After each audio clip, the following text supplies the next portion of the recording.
short order cook who's been working at McDonald's for like 4 weeks, and I've been invited to give a lecture on fine dining.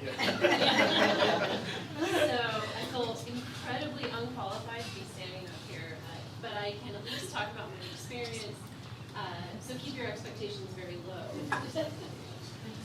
So first of all, just a little bit of an overview. This is a course that I've been teaching at the traditional undergraduate level for, 12 years. So I've taught this course, Child Development, about 25 times. I've taught it face-to-face 25 times, and I was asked in the sort of November, December timeline to revamp the course. And so I said, okay, I might as well sort of jump on this approach. Eventually, I'm going to be asked to do more online teaching, so I might as well. The thing that really kept me from saying yes for a long time was that I really enjoy interacting with students face-to-face. And I would really, really miss that teaching online. So much so, in fact, that some of my grading, I do some of my grading in my experimental psychology course, I do it right in front of the students. So I actually have them come in, they make appointments, we go over their research papers, and I can talk to them about what's great about their papers, what I would recommend them to do in the future, and it's much more interactive. That's the stuff that gets me excited in the morning to come to work.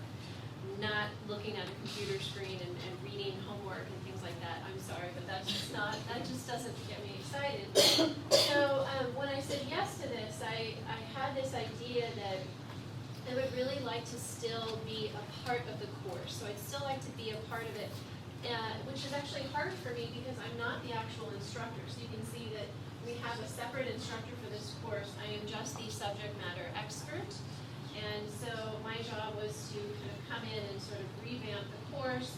And so you can see here, I did the introduction video, and I've been doing a lot of the lecture videos as well. I thought I would just share a couple of anecdotes about my experience. I have never taken an online course, and I've never taught online before.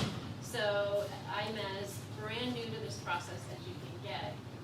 So I told Henrietta a couple months ago, I said, well, I definitely want to, do lecture videos and things like that. I can't imagine just having them read the book and then pulling videos off of YouTube and then never really sort of guiding them through. I think Henrietta had a good chuckle on that one. I said I'd like to do maybe 4 or 5 lecture videos for each module. You laughed at me, that's fine. Did I? Yes, you did. It was something like, oh, Elizabeth, you'll learn.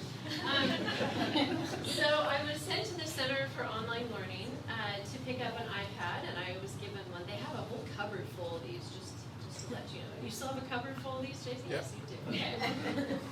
So the nice thing about it is that he was able to give me an iPad, which I've never used before, so this is brand new to me. And they've been telling me to use this program called Explain Everything. And so Explain Everything is how I've been making my lecture videos. It's a really great program, very easy to use, but you have to know what you're doing. I did not know what I was doing. I really did not know what I was doing.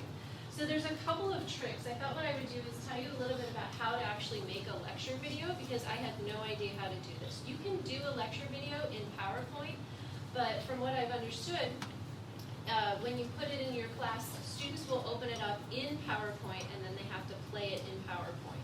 I wanted to make something that would generate an MP3 file or a video. So what you do to import something into Explain Everything is you have to turn your PowerPoints into a PDF.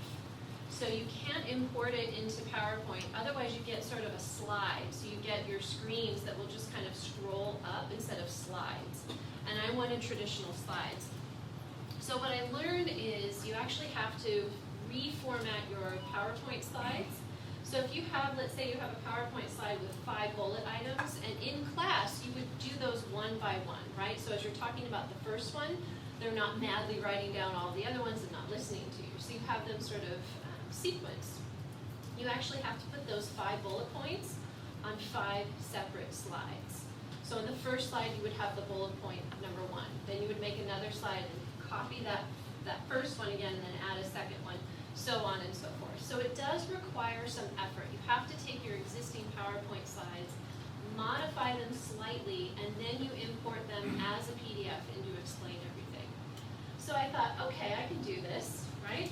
So I get to the point where I think I'm ready to make a video. So I have my slides, they've loaded in, so I'm ready to do this. And I realize I don't know how to use this program. So I take it with me, I'm taking my daughter to ballet, and I have my 7-year-old son, he's in 1st grade with me. And I'm kind of playing around this, I'm frowning a lot, and making some grumbling noises. He says, "Here, Mom, let me see it." So I said, okay. And I thought, I don't think Jason would mind if this, gets dropped a little bit or something. So anyways, I hand it over to my 7-year-old, 1st grade. I went to 1st grade, 38 PhD. Okay. I look over, I'm watching my daughter with her ballet performance, and I look over, and my son has created 8 new slides. He's drawn pictures. He has a lightsaber, a cursor. He's got actions in there. I think I looked away for all of 5 minutes. It was amazing. So I said, "How did you just do that?" And so he showed me. He's like, "Look, Mom, and if you press this, it does." And he showed me how to use this. So that's what happened. So, yeah. I'm gonna hire him. You just need to, I think any 7-year-old at this point can do this. So I've learned how to do this. If anyone has any questions about how to use Explain Everything, I'm doing okay. I'm not an expert at it, but I'm definitely willing to help. I've done 3 lecture videos so far. My class opens up on Monday, and so I have some experience under my belt. The first video that I did, everyone from Henrietta to Patty, they told me 7 to 10 minutes for a video, 7 to 10. So I thought, okay, I'm going to condense everything. I recorded it, and I thought, I think I maybe went under. I think maybe 5 minutes. I looked at it; it was 14 and a half minutes long. It's really hard to know how long you're talking. So as I've done it, I've gotten better.